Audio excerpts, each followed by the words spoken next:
ఏ స్వప్నలోకాల సౌందర్య రాశి నా ముందుకొచ్చింది కనువిందు చేసి, ఏ నీలి మేఘాల సౌధాలు విడిచి ఈ నేల నడిచింది ఆ మెరుపు వచ్చి.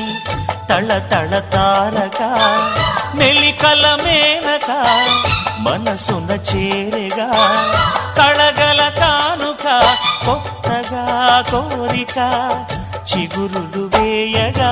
ఏ స్వప్నలోకాల సౌందర్య రాశి నా ముందుకొచ్చింది కనువిందు చేసి, ఏ నీలి మేఘాల సౌధాలు విడిచి ఈ నేల నడిచింది ఆ మెరుపు వచ్చి.